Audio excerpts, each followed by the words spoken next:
आज हमारे साथ फिरोज़ अजीज़ जॉइंट सीईओ आनंदाची वेल्थ लिमिटेड के मौजूद हैं। Firoz, good afternoon. कार्यक्रम में स्वागत है। एक complete surprise package equity markets के लिए, बॉन्ड मार्केट्स के लिए, फॉरेक्स मार्केट के लिए, सबके लिए।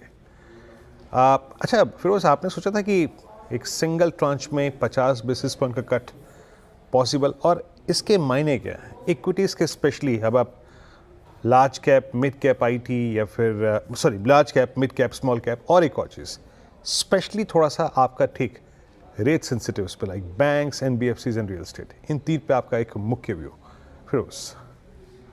यस वीरेंद्र साहब, जैसे आपने कहा 50 बिप्स की जो रेट कट है, ये बहुत सरप्राइजिंग है। बेटर देन एक्सपेक्टेड है। क्या मैंने सोचा था? बिल्कुल नहीं सोचा था कि 25 बेसिस पॉइंट्स। ऑफ कोर्स सबने प्रोविजन किया था, 50 बेसिस पॉइंट्स की उम्मीद नहीं थी। क्योंकि अगर आप आरबीआई का बर्ताव देखते हैं 2009 से, जब आप ऑलमोस्ट 14 साइकिल्स हैं, न्यूट्रल साइकिल्स हैं, down down rate reduction cycles थी, रेट इंक्रीज साइकिल्स थी, उसमें काफी स्टडी की। ऐसे स्पोरेडिक सरप्राइजेस पॉजिटिव साइड में बहुत कम ही मिले हैं आरबीआई से, accept in the Covid period. Point one. Point two, उसके साथ सीआरआर रेट को कट करना 100 बेसिस पॉइंट्स और इतनी लिक्विडिटी इंफ्यूज करना इज अनदर एडवांसमेंट। ये एडवांस कर दिया इन्होंने मॉनेटरी पॉलिसी की ईजिंग को, क्योंकि inflation, of course core inflation थोड़ा घटा नहीं था, वो थोड़ा सा बढ़ा था, 4.33 पे पहुंच गया था। बट सीपीआई इन्फ्लेशन घट चुका था, एंड आई थिंक जो इन्फ्लेशन की उम्मीद है वो भी घटने की वजह से दे एडवांस द मॉनेटरी ईजिंग। ये बहुत अच्छी बात है। ग्रोथ को वो प्रमोट कर रहे हैं। जो इस साल की ग्रोथ की प्रोजेक्शंस है, उसको मी ओवर एक्सीड करने की मेरे हिसाब से उम्मीद है। 7% की जीडीपी ग्रोथ हमारी एस्टिमेट है, वो अब थोड़ी ज्यादा सॉलिडिफाई हो जाती है। That's point one. Point two, equity market के लिए बहुत अच्छा पॉजिटिव है, क्योंकि ये रेट कट के टाइम पे अगर एफआईआई लॉन्ग शॉर्ट डेटा को मैं एक अच्छा बैरोमीटर मानूं, तो कल 84% शॉर्ट्स थी एफआईआई की, which is a shocking thing. हम 25,000 की निफ्टी पे हैं और एफआईआई की शॉर्ट्स 84% पे हैं। हम लास्ट टाइम सितंबर में 26,000 पे थे निफ्टी पे, बट एफआईआई की लॉन्ग 85% पे थी। तो अभी भी बहुत जूस अवेलेबल है इन terms of short covering. Point one. Point two, आप देख रहे हैं कि द काइंड ऑफ जुलाई का जो फ्यूचर्स का ओआई बिल्ड हुआ है, ऑलमोस्ट 49 लाख फ्यूचर्स निफ्टी के बिल्ड हो चुके हैं जुलाई में, जो नहीं होता है। तो आई थिंक शॉर्ट कवरिंग की उम्मीद है। Point one. Point two, long term से आई थिंक इक्विटी मार्केट्स की जो स्थिरता की जरूरत थी after 3,000 point rally from April के लोज से, 7 अप्रैल के लोज से हम ऑलमोस्ट 3,000 सवा 3,000 पॉइंट ऊपर आ चुके हैं। तो उसके बाद एक स्थिरता की जरूरत थी। I think that's what it provides a base formation to my mind, Virendra sir. Okay, अगली बार से जब मैं आपसे बात करूंगा तो now we will talk about technical and derivative prospective as well. Firoz, कितने कॉन्ट्रैक्ट एफआईस के खड़े हुए हैं शॉर्ट साइड पे, लॉन्ग साइड में, short long ratio outstanding wise? अच्छा फिरोज, मैं बात करना चाहूँगा, ये जो बहुत स्ट्रॉन्ग रिएक्शन दिया है बाजार ने रियल स्टेट पर, रियल एस्टेट एंसिलरी स्पेस पर, एचएफसीज, एनबीएफसीज, आपकी लिस्ट ऑफ प्रायोरिटी में सबसे ऊपर क्या होगा जिनको आप वरीयता देंगे इस बड़े रेट कट के बाद? आपका पिकिंग ऑर्डर क्या रहेगा सेक्टर्स का? वीरेंद्र सर, मेरा जो रियल एस्टेट को जो रिएक्शन मिला है, पहले उसको अगर हम डिसाइफर करें 30 सेकेंड्स में, तो लास्ट लास्ट 2 साल की जो रियल एस्टेट डिमांड आई है, वो इन्वेस्टमेंट डिमांड बहुत कम हो गई है, कंजम्पशन डिमांड बहुत बढ़ गई है। आज की डेट में जो भी रियल एस्टेट की सेल हो रही है, जहां तक कि मुझे मेरी सर्वे कहती है कि ऑलमोस्ट 70-75% की जो सेल हो रही है, वो इन्वेस्टर डिमांड की सेल नहीं हो रही है। इन्वेस्टर्स को अट्रैक्ट करने के लिए बहुत डेस्परेट हैं बिल्डर, बट कंज्यूमर अट्रैक्ट जरूर हो रहा है। Consumer demand is very interest rate elastic. Investor demand को इंटरेस्ट रेट से इतना फर्क नहीं पड़ता, क्योंकि वो कैश पे बैठा है। बट कंज्यूमर जो है वो इंटरेस्ट रेट से बहुत ज्यादा सेंसिटिव होते हैं, क्योंकि ईएमआईज में काफी फर्क पड़ जाता है। क्योंकि 20-20 साल में अगर आप आधे % से ब्याज दर घटा देते हो, तो ऑलमोस्ट 20 साल का लोन पहुंच जाता है 17 साल पे, या ईएमआई पे ऑलमोस्ट 15% घटौती की उम्मीद होती है। सो आई थिंक रियल एस्टेट का जो रिएक्शन है, that is because most of the demand is consumption demand for the last 1.5 years।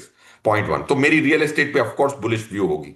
I think auto का जो तकलीफ है, आई थिंक उस पे भी थोड़ी रियायत जरूर मिलेगी। सो I would say, I will now, with the trade war settling, मेरे हिसाब से ऑटो वापस फ्लेवर में आएगा इस quarter, specially the July to September quarter. ये दो इंपॉर्टेंट हैं in in terms of course interest rate sensitive में, फाइनेंशियल सर्विसेज में we are bullish because yield curve अब ऑलमोस्ट वापस इंडिया की जो नॉर्मल यील्ड कर्व है अपवर्ड स्लोपिंग वो होने लगी है। आपकी रेपो 5.5 पे पहुंच गई है और 10 ईयर जीसेक और रेपो में ऑलमोस्ट 60-70 बिप्स का फर्क पड़ गया आज के बाद। So I think interest rate sensitive in terms of NBFCs में थोड़ा बेरिश हूँ क्योंकि वो बहुत हाई बीटा है। इस लेवल पे मैं हाई बीटा रेकमेंड नहीं करता। बैंक्स में रिस्क रिवॉर्ड अच्छा है। ओके अच्छा, बैंक्स पर रिस्क रिवॉर्ड रेशो अच्छा है, बट फिर some time I mean this F I selling जिसका आप जिक्र कर रहे थे और the long short ratio, F I की सेलिंग और उसका इक्विटी मार्केट से नदारद रहना is generally makes you slightly sceptical about private banking space. But today आप देखिए आज HDFC bank at all time high. और एक और बात है कि ट्रेजरी पोर्टफोलियो सरकारी बैंकों का बहुत स्ट्रांग होता है, ट्रेजरी गेंस मेरे ख्याल से उनके काफ़ी अगले क्वार्टर्स में भी आएंगे। आपका झुकाव किन पर है, प्राइवेट बैंक्स पे, PSU बैंक्स पे? प्राइवेट बैंक्स पे मेरे हिसाब से ज्यादा झुकाव होगा क्योंकि अगर आप वैल्यूएशन से देखते हैं उनकी मीन से वो ऑलमोस्ट 1 सिग्मा नीचे हैं आज भी। तो आई थिंक प्राइवेट बैंक्स में ही मेरा ज्यादा झुकाव होगा क्योंकि उधर जो निम पे जो प्रेशर था वो काफी ईज होगा आफ्टर दीज रेट कट्स। अच्छा फिर एक और चीज़ जो इस वक्त बाजार की सबसे बड़ी थीम है, that's capital market stocks. I mean whether it's exchanges, NSE, sorry PSC को देखिए आप, कमोडिटी मार्केट के एक्सचेंजेस को देखिए आप, MCX को देखिए आप, एंजल वन और पूरी की पूरी ये बास्केट, डिपॉजिटरी, AMCs, क्लाइंट्स का लौटना, ट्रेडिंग पैटर्न अब आपको क्या सजेस्ट कर रहा है अप्रैल के ऑनवर्ड्स? अब क्या ये सेगमेंट फिर डिलीवर करेगा? प्रीवियस हाइज क्रॉस हो रहे हैं, BSE ने अपना ऑलमोस्ट प्रीवियस हाई क्रॉस करके नया हाई क्रिएट कर दिया। आपका इस थीम पर व्यू क्या है इस वक्त? वीरेंद्र सर, अगर निफ्टी कैपिटल मार्केट इंडेक्स जो लॉन्च हुआ था, अगर उसको मैं कैपिटल मार्केट इंडेक्स का अच्छा बैरोमीटर मानूं तो उसमें ऑलमोस्ट 14 से 15 स्टॉक हैं। BSE में 18% है, HDFC AMC second largest stock है। लास्ट टाइम जब मैं आपके शो में था, आई थिंक मार्च अप्रैल में, तो मैंने डिस्क्लेमर के साथ ये भी कहा था कि भाई हम भी ARWL आनंद राठी वेल्थ लिमिटेड जिसको मैं रिप्रेजेंट करता हूं वो भी इस इंडेक्स में है। बट आई थिंक ये इंडेक्स के लिए एक स्ट्रक्चरल बुल रन देखने को मिलेगी क्योंकि जैसे आप देख रहे हैं कि जो इंडिया की जो सेविंग्स है ना, वो आज की डेट में लोअर स्ट्रेटा SIP को एक सेविंग इंस्ट्रूमेंट मानने लग गया है और इन्वेस्टमेंट इंस्ट्रूमेंट नहीं मान रहा है। आप देखें 2014-15 में टोटल SIP में पूरे फाइनेंशियल ईयर में 18,000 करोड़ कलेक्ट हुआ था और लास्ट ईयर 2,89,000 करोड़ SIP के माध्यम से 11 साल में, जब से मोदी जी ने पावर पे लिया हुआ है, 2,85,000 89 लाख 2.89 लाख करोड़ केम ओनली थ्रू SIP। ये नंबर मेरे हिसाब से 10 साल में 10 लाख करोड़ होने वाला है और 6 लाख करोड़ का जो DII का इनफ्लो आया है, that's on the back of Indian lower strata investing. तो मेरे हिसाब से जो भी पेरिफेरल बिजनेसेस हैं, फाइनेंशियलाइजेशन ऑफ स्पेशली एसेट्स जो इंडियन हाउस होल्ड्स की हैं 950 लाख करोड़, उसकी जो फाइनेंशियलाइजेशन की जो बेनिफिट मिलने वाली है, सब ये peripheral businesses, AMCs, exchanges, depositories, wealth management outfits, ये सब की जो टेल विंड मिलेगी, I think that's a 4-5-7 year tail wind. उसमें बुलिश रहना चाहिए। जब से मैंने ये रेकमेंड किया है मार्च अप्रैल से ऑलमोस्ट 45-50% ऊपर है, तो शॉर्ट टर्म में शायद इतना रिटर्न ना दे, but I think structurally Nifty को आराम से 6-7% पर एनम बीट कर सकता है फॉर द नेक्स्ट 5 ईयर्स कॉम्पाउंडेड।